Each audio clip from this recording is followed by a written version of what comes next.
Okay, can we get into the Patti LuPone of it all?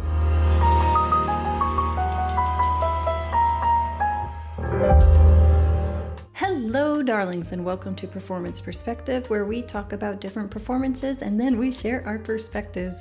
If you're new here, hi, I'm Care Darling, and if you're not, welcome back. I realize it might be a mistake wearing this sweater because it is shedding. Like, I feel like I'm a shedding Cookie Monster. But anyways, before we talk about Patti LuPone being too old to be in Schmigadoon, which I actually believe it. I believe this happened. But before I get into my conspiracy theory, I do want to say that I always say, like, if you like musicals and stuff, don't forget to like and subscribe. And we're so close to hitting one of the goals of like hitting 1,000, which is really exciting. But instead of going, wow, we're so close, I completely just shut down. And I was like, we're not going to hit it by my birthday, which is April 30th, which is funny to me because when I was like only 4 subscribers in, I remember feeling like, yeah, I'm totally going to hit that number. But now that I'm like about 40 subscribers away, I'm going through the whole, I don't know if I can do it. And then my hands were like getting a rash and everything. And I was just like not feeling it and just like, I can't record. I don't want to be on camera, all this stuff. And I was listening to a YouTuber and something happened. I was like showering and I went, I feel really good right now. I should go and record. But anyways, that's just like my long way of saying, like, isn't it amazing how your inner saboteur can come and attack you when really there is no reason for them to, or there is no reason for me to feel how I feel except for the fact that I felt it. And then it sucks because YouTube can feel very lonely and feel like I have nobody in my life to kind of go to and be like, you also do YouTube, right? Or anything. And so it's very lonely at times. But anyways, glad I'm back, and let's talk about Patti LuPone. So I'll just go ahead and read this. So here's Patti says this. I wanted to be in Schmigadoon and I was too old, LuPone told Mashable in a recent interview. When asking to clarify what she meant, she responded, exactly what I said. We reached out to them and said, I want to be in Schmigadoon. They said, sorry. Now, the thing is that I absolutely believe that this happened and stuff. And I'll get into what my conspiracy theory is. And now, if you've been following me for a while, you might be asking, wait a minute, how are you a fan of Patti LuPone, but you're not a fan of Lea Michele? Because Patti LuPone is also known for her diva antics. And I can say is when Patti is wrong, she will say she's wrong. And I do admire her because it doesn't matter who's around her. She doesn't play nice or fake it. Like, she'll just say it like it is. On a scale from 1 to 10, how shocked were you that Cats bombed the box office? And will you ever watch it? I will never watch it. I just saw the revival of it and walked out after the first act. I saw it originally in London and hated it. And so I'm not surprised that it bombed on screen. From 1 to 10, how about 0? Put your mask over your nose. That's why you're in the theater. That is the rule. If you don't want to follow the rule, get the down. Who do you think you are if you do not respect the people that are sitting around you? Do you give a damn that Kim Kardashian is now acting in season 12 of American Horror Story? Yes, I do. You don't like it, do you? No, I don't. Why? She's taking role away from actors. From Patti. Excuse me, Kim.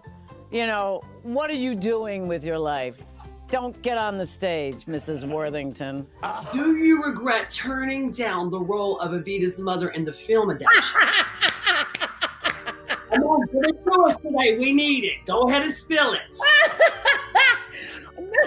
I mean, there was this whole thing about Stephen Sondheim, like she just went off about Sweeney Todd, the movie, how horrible it is. But then in a different interview, she goes, I have a letter saved from Stephen and how he ripped her to shreds. And she was like, yeah, that was in poor taste of what I've done and whatever. I could feel how I feel, but it wasn't the right time to be brutally honest in that context. Also, the whole thing with her and Andrew Lloyd Webber, you know how they say your enemy's enemy is your friend. Now, her and Andrew are fine.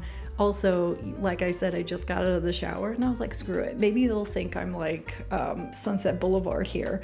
But speaking of Sunset Boulevard, there was an incident where, you know, she had a contract that she would be the lead in Sunset Boulevard.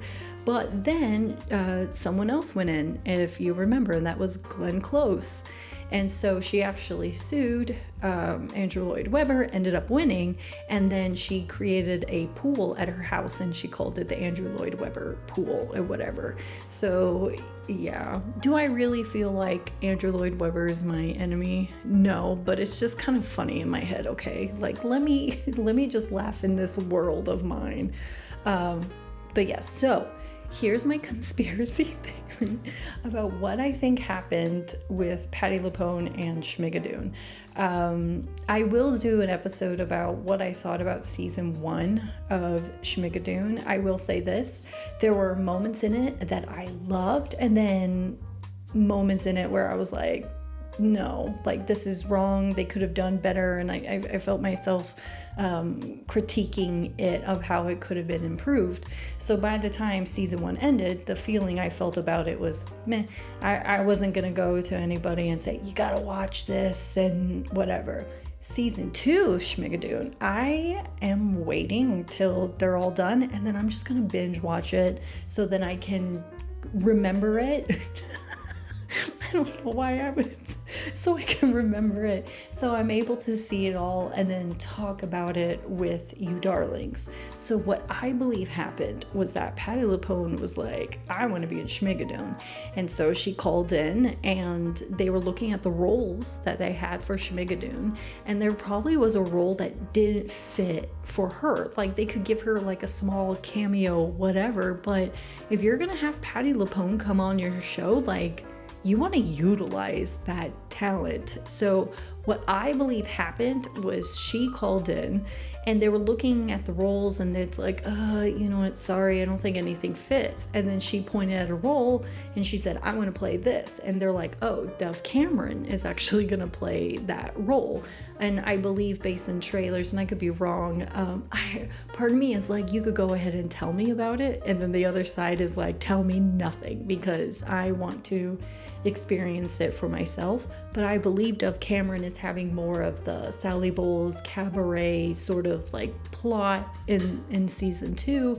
And I can't help but have this feeling that Patti was like, I could play that character. I got a haircut. You know what I look like when my hair is black when I did Sweeney Todd or Company or things like that. And they were like, well, we're going with someone younger for that role. Or, you know what I mean? Where they're like, well, we wouldn't recommend this role and stuff.